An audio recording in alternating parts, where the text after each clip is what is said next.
Hi, I'm Stephanie of Conversations with Stephanie, and I am here today with Miss Evelyn Nielsen. How are you today, Miss Evelyn? I'm pretty good. I'm pretty good, Miss Stephanie. It's good to Good. see you. Good to see you.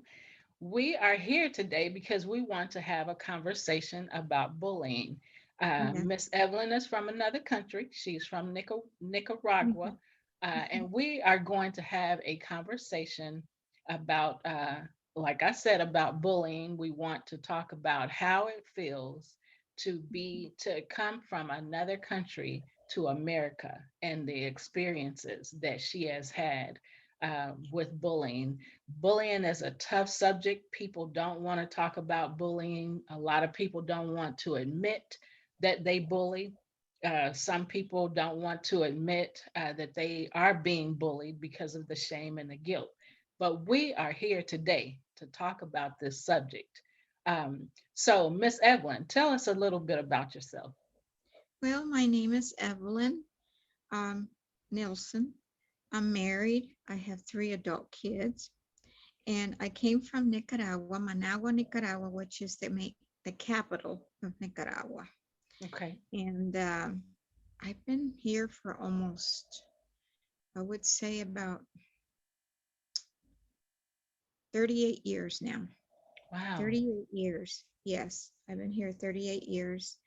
And basically, um, I just want to be able to share my story, and I hope that my story will help someone else and give hope to someone else so that they don't go to 65 years of age like me feeling this way, so that Yes. we can stop and give hope to someone else.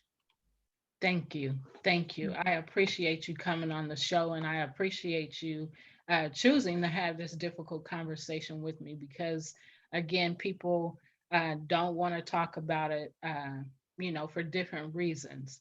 Mm-hmm. But it has to be talked about in order for it to be stopped. Um, Yes. and I'm always saying, be kind to others, treat others the way you want to be treated. That is just something that I say all the time, not just something that I say, but something that I live Mm-hmm. by because I too was bullied. And that's why I choose to help people, Yeah. to advocate for people, and to talk about this and to have this conversation. Right. So, um, how did it feel to come from a different country to America? Felt kind of scary at first Hmm. because first of all, get on a plane and then you go through the customs, and the customs, in my experience I had, they're kind of rough. Yeah. Take your earrings off, do this way your face, and in order to be able to see your profile, And the first experience I had was through LA. I came through LA, Los Angeles, Uh-huh. and I thought the girl was really rough, but maybe it was just because it was a new experience for me. Yeah. But it was pretty scary too because it was something I had been before with grandma and grandpa when I was younger. But to come to America to really live with my husband, it was kind of scary because I left my dad, I left my siblings, Yeah. I I left my home, and then so all of this was really truly new. It wasn't like being with grandpa and grandma. Yeah, Yeah. totally different. Yeah. So So go ahead. I'm sorry. yeah, so that itself was kind of a little bit scary, but not scary enough that I couldn't move, you know. I Yeah. kept I kept moving on, and then I did see a cultural thing. I had like a cultural shock. I Yes. really did because I saw so many differences, I saw so many different cultures, and I did not know at that time that we ought to have respect for one another and our differences. So Yes. I was really naive, so I did not know that part. So I had to learn how to grow up. And Yeah. so that was a good experience, though. That was nothing negative. That was a positive thing. But just being home and knowing what McDonald was, just simple Yeah. McDonald's, to me, it just blew my mind. Yeah. Seriously, it did. So I was like, I said to myself, okay, God, I know you have a plan here, but I didn't know what it was. I really did not know. Yeah. Yeah. So do they have hamburger places? Obviously, they don't have McDonald's in Well, not Nicaragua. they didn't have McDonald's when I left. So Yeah. I believe now they got all kinds of stuff. I hear from everybody that they do have it all now. And so it's like um I went to a private Catholic church school. Yeah. So I was really sheltered by my dad and my mom, you know. And so I think when I came here, I saw that I had to be independent Yeah. because in our culture, we're really close to each other. We all take care of each other from grandma, grandpa to aunt and uncle, cousins, and all of this stuff. You Yeah. come to America and it's a little different, you know, Yeah. totally different. Yeah. So I had to learn because we stayed at my in-laws. And so I didn't really know them except they came to the wedding in my country and that was it. So when Yeah. I came to be with them in their house, I was like, oh my gosh, I got sick of my stomach. I really did. But it was my nerves, you know, it was really my nerves. And so I remember that part really well. Yeah. And then I had three hamburgers after the 3 days that I was sick. Couldn't get enough of I couldn't get enough of the McDonald's hamburgers. Yeah. Yeah. So, but you know, all of it, even Yeah. driving a car, because my dad did not want to teach us how to drive. Yeah. He wanted to teach the boys, but us as girls, we weren't. We weren't Yeah. taught that. And to this day, I don't know how to swim either. Yeah. So my dad sheltered us because my mother died when I was 16 in an earthquake. So he really Wow. sheltered us and protected us. Yeah. So there were things that he wanted to try to avoid that we got hurt, whether it be Right. the driving or whatever it was. Yeah. Yeah. Wow. Yeah. So, did you came to America when you were younger? Is that right? Mm-hmm. I So was tell us, probably in first grade. okay, Yes. so tell us a little bit about that experience because you just shared some about, Yes. once you got married and came, so you Yes. came to America at least twice before Yes. you came to stay. Yes. So tell us about your childhood experience when Uh, you came. the childhood experience I had, I was young. I was probably first grade when Yeah. I came to America. So I did not know any English. I was Okay. totally no English. And so my grandmother enrolled me in a school, public school. Yes. But when I went to the public school, I was lost because I couldn't understand what they were saying. So Ah, grandma bought the books from the school and taught me a lot at home so that we could review every day everything I was learning. But I really didn't understand a lot at first. The first year was really tough. And right. so I was kind of a little lost, but I was in an age that I felt like I was okay, you know, because I was still Yes. young. I Yeah. wasn't paying attention to what was not good or bad, you know. I just Yeah. felt I was a kid. Yes. So, and all I could see that I had my grandma and my grandpa helping me with at home to go through the lessons in Spanish and English because I did not know the language at all. So it took me 2 years for the first year to pass. Yeah. Wow. Mm-hmm. Well, I can say that learning a different language is difficult and can be difficult. I took some Spanish in college, Mm-hmm. and my kids took Spanish while they were growing up. So, and while I was growing up, my brother took Spanish. So I have had some Spanish Okay. education, Good. but even when I took it in college, after, because first it was my experience with my brother and him coming home sharing Oh, words, and then raising my kids and them coming home sharing words. And then after, yeah. when they went to college, I went back to college. And then Yeah. that's when I learned it for myself. So I know it is very hard to Mhm. be able to, if you're not having conversations in that language, it's very Mhm. hard to hold on to the language. It Very is. hard to have, you have to have conversations in the Yes. language. And so I can understand Spanish better than I can speak it.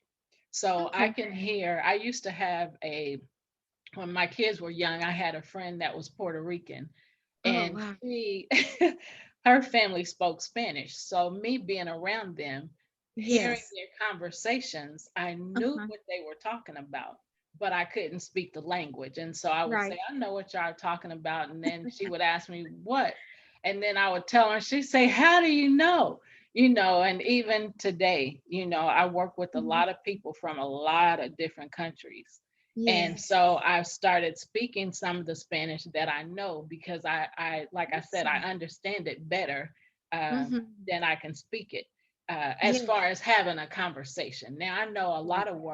a lot of words in Spanish, but to Awesome. have that conversation and to make complete sentences. So Yeah. I've been brushing up on my Spanish Spanish. again Okay. through, I think it's Duolingo. Okay. I've Is heard an of it. and so I've been brushing up on, and but I still need to have those Spanish conversations. So Yeah. I understand, you know, the coming from a different country, or Mhm. being used to speaking one language and coming to another Yes. country that speaks a different language and trying to Yeah. catch on. So and the younger you are, the better it is for you and the easier it is for you to catch on and Yes. to hold it. So I just Mhm. wish, that I could have constant conversation. So that's why Yeah. I'm brushing up on it, Yeah. more so that I don't just know words, and uh, Right. so I can have conversations. So Yes. you want to add something else about that? Um, Well, I just remember it was Victory Park Elementary School, mhm. and it was in Cleveland Heights, Ohio, Wow. and that's where my grandparents lived. Yes. And so I remember grandma teaching me over and over the lessons every day. And I had one day in school, I had a problem.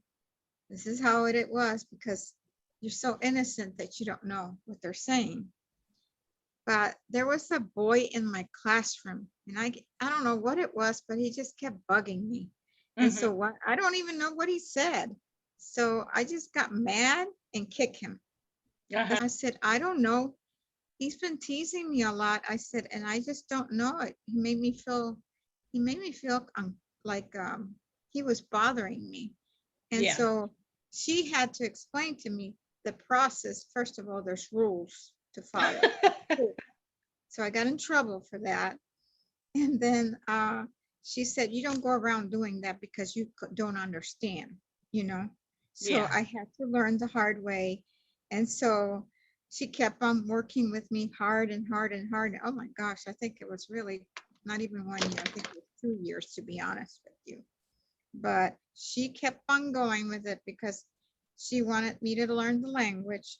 My father knew English because he came to live with grandma in Modesto, California.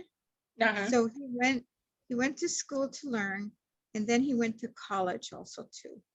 So wanted he wanted his kids to learn the language. And the only way that he could do that is if we would go to grandma and grandpa every so often. So we would spend a year or 2 years away from mom and dad and go to grandma and grandpa in Ohio. So um, the adjustment from one culture to another one, it was hard for me because Yeah. I missed all the cultural things of our country, because Yes. there's some beautiful ones. And then I had to adapt to the United States. And so but I was doing my homework, I was doing what I was supposed to do. But I believe that I got to learn, I guess I got to learn, I would say, the basic at first. And then Yes. as I progressed, I started practicing it because I had no choice, but my grandmother said, you're going to school. Whether you like it or not, you're going to go to school and you're going to learn the language. Okay, Grandma, I will go. Even though some days I rather would have stayed home if I could, but I Right. needed to confront that because it was true. Now that I'm older, I can see why, because they wanted to prepare us for life and Of help us course. out. Of So, course. and that's exactly what I did. Now, I will tell you that now that I recall, I did go to college to a secretarial school with grandma and grandpa as well. After my mom passed away, I had a hard time with her loss. So my grandmother and my grandpa decided to take me in because I was suffering from depression and mental illness. So Yes. I was the oldest of 6 kids. So they said that it would be good for me to go see a psychiatrist in the United States Yeah. because I had petty mal seizures, first of all. Yeah. And that's one thing that, um, and I'll come back to that. But basically, um, in the United States, I got to check, after I got married, I got to check the epilepsy and everything.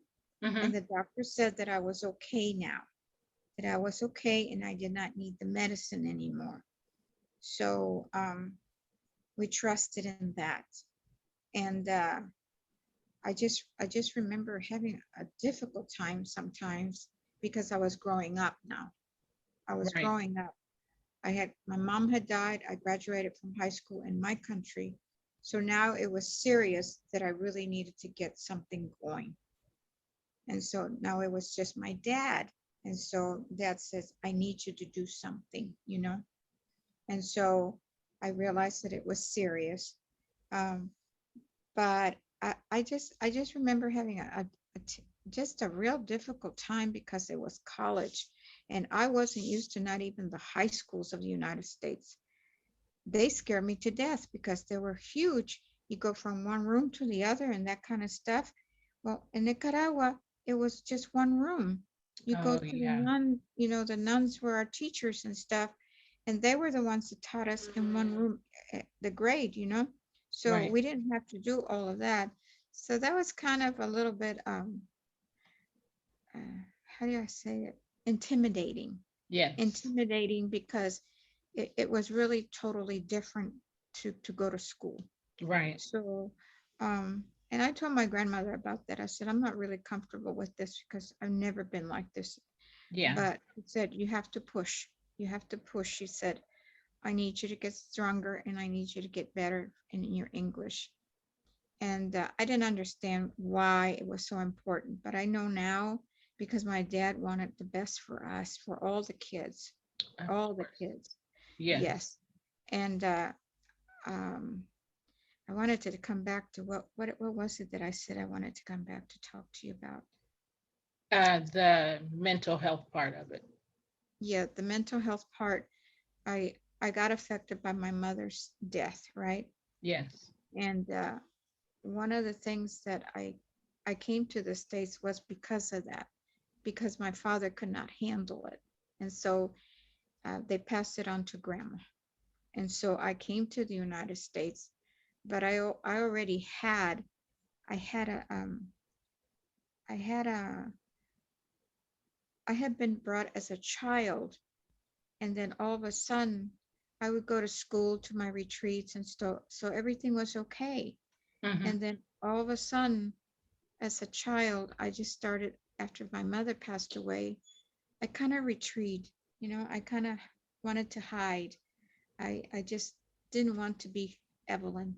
I just wanted to just go away Yeah. because I didn't have a good opinion about me and I didn't like myself. Yeah. So that was very tough for my parents and especially my grandmother because they were trying to help me, but they didn't know how to Right. because it was something bigger than for them. Yeah. This and so I remember that being in Nicaragua as a young teenager and being invited by my cousins to go to a dance, and stuff like that because of my image and the way I was told so many ugly things like the big golden ball, all kinds of demeanor stuff. I would go with her and my sister to these parties, and I would be the one sitting down that nobody asked to dance. And Yeah. and that was tough. That was really tough. And it was because of the way I looked. I didn't Yeah. look like it was acceptable. I didn't look like the person that, everybody could could look good next to them. Right. So I was already having all of that kind of buildup that was negative, that I Right. didn't know was negative. And so I went to school, I went to college, and in college, that was very hard because within the first week that I was there, they told me, "So do you live in a tree? Do you guys, do your people live in a tree up in the trees? Do you guys are barefoot and stuff?" And to be honest with you, I got to the point that I actually had an answer for the first time in my life, Yeah. because I have never been told that before. Yeah. And so it was a white lady, and I said to her, "No," I said, "we are not like that. Why don't you read about it?" I said, "Because we're not like that." I said, "We're just like you. We're people." I said, and Yes. and I said, "Just because I come from another country, it doesn't mean I'm not like you. I'm just like everybody else." And I didn't care that it was in front of all the other students, Right. because um, she was just mean, Yeah. really, just mean. And so I turned around and I kept going through my day. But I remember I told my grandmother about this, and my grandmother says, "Good for you. Don't think about that way, because not everybody's going to think that way, Right. because you're a different color and you're coming from a different place." And Yes. so I don't know, towards the end of the quarter, she came back and she apologized. Good. She said she was sorry for the way she treated me in front of the people, the student body.